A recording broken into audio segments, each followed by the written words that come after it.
अस्सलाम वालेकुम। मेरा नाम है Waqas and today I am going to discuss thermo mechanical analysis. सबसे पहले इसका इंट्रोडक्शन देखते हैं। The TMA technique is one of the most important thermal analysis techniques complementary to well established DSC TGA and DMA techniques. तो thermo mechanical analysis की जो thermal analysis की दूसरी टेक्निक्स है, जैसा कि डीएससी टीजीए डीएमए टेक्निक्स वगैरह जो है, इनसे ये थोड़ी सी डिफरेंट है।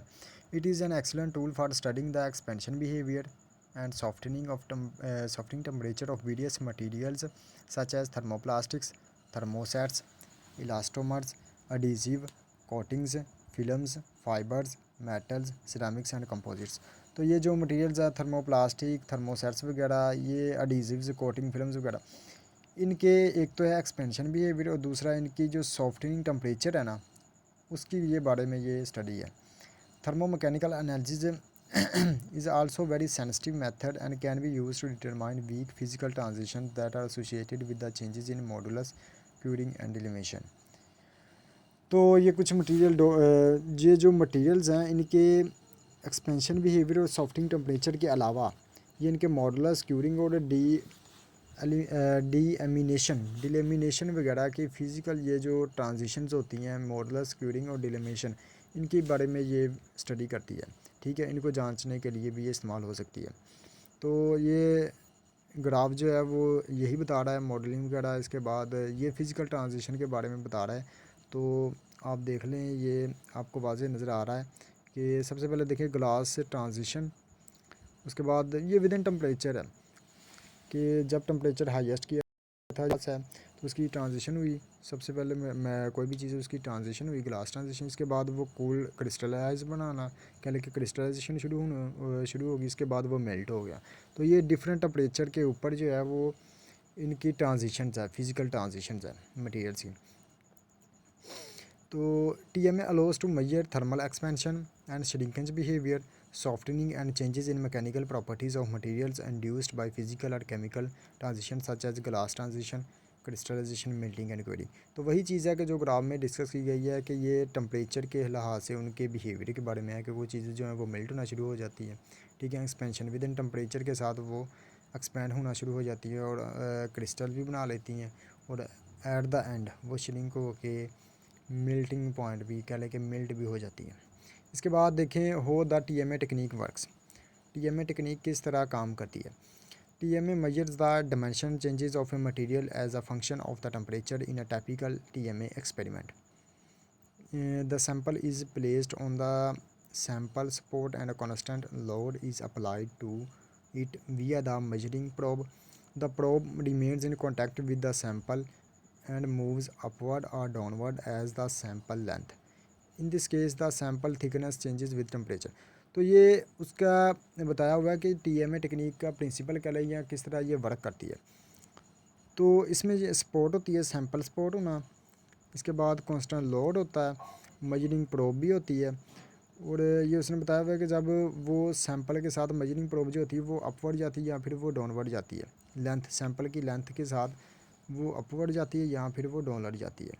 ठीक है, तो सैंपल की थिकनेस जो होती है उसमें भी चेंजेस आ जाती है टेम्परेचर के साथ साथ। तो एक सैंपल है, हमारे पास सपोर्ट है, दूसरा है हमारे पास मेजरिंग प्रोब है। ठीक है, तो मेजरिंग प्रोब जो है वो कॉन्टैक्ट है विद द सैंपल के साथ और वो ऊपर और नीचे की तरफ मूव कर रहा है। ठीक है, सैंपल की लेंथ के ऊपर नीचे की जानब ये मूव कर रहा है मेजरिंग प्रोब। ठीक है, तो इससे क्या हो रहा है कि सैंपल की थिकनेस वगैरह में टेम्परेचर के लिहाज से वो चेंजिंग आ रही है। The displacement of the probe is measured by means of a linear variable differential transformer or LVDT sensor connected to the other end of the probe. The sample setup and applied load vary depending on the measurement mode and information required। तो ये 7 sensor भी लगे हुए हैं जो कि हमें बता रहे हैं ग्राफ की शक्ल में कि क्या क्या चेंजेस आई है with in the materials in with respect to the temperature.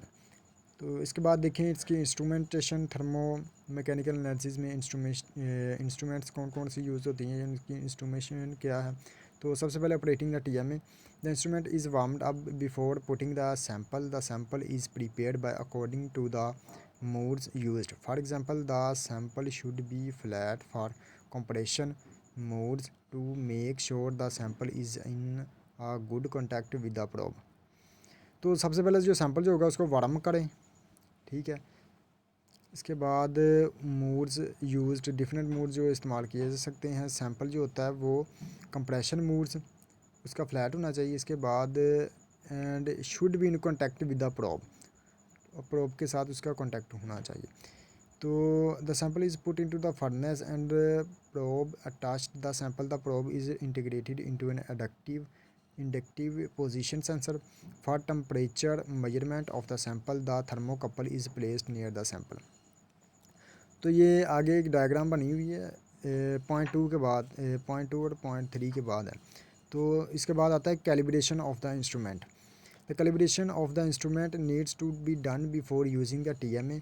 A standard calibration is needed and should be done at the same heating rate as is used in sample experiment।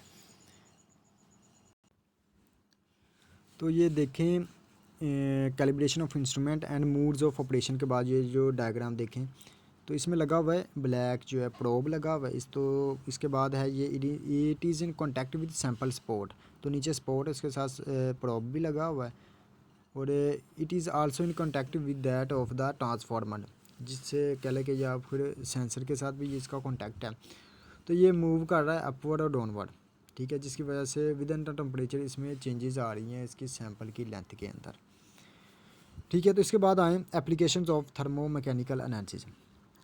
तो इसकी application जो है different fields में different तरह की है। देखें तो thermo mechanical analysis TMA provides valuable characterization information on the dimension properties of a wide range of materials used either alone or in conjunction with other thermal analysis techniques. DSC ये जो है differential scanning calorimetry, DSC thermogravmetric analysis, dynamic mechanical analysis or thermoconductivity। The technique provides a large amount of valuable information on polymers and other materials that is difficult or even impossible to obtain by other analytical techniques। तो उसने यहाँ बताया हुआ कि TMA जो technique है वो या तो अकेले भी इस्तेमाल कर सकते हैं या फिर विद इन कह लें कि with in contact in conjugation कि इसे दूसरी टेक्निक के साथ मिलाकर भी हम इस्तेमाल कर सकते हैं, जैसा कि DSC और DGA वगैरह TGA टेक्निक्स इनके साथ मिलाकर भी इसको यूज़ हम कर सकते हैं। तो TMA offers a high degree of sensitivity compare to DSC for the detection of the glass transition temperature of highly filled और highly cross linked material such as composites, printed circuit boards और brake links. तो ये जो चीज़ें हैं composites, printed circuit boards और brake links, इन चीज़ों के अंदर ये इस्तेमाल होता है। उनको मालूम क्या करना होता है, इसने फिजिकल ट्रांजिशन टेम्परेचर के लिहाज से फिजिकल ट्रांजिशन जो जो आ रही है इन चीज़ों में वो मालूम करना होते हैं। इसके बाद देखें इंटरप्रीटिंग TMA कर्व्स।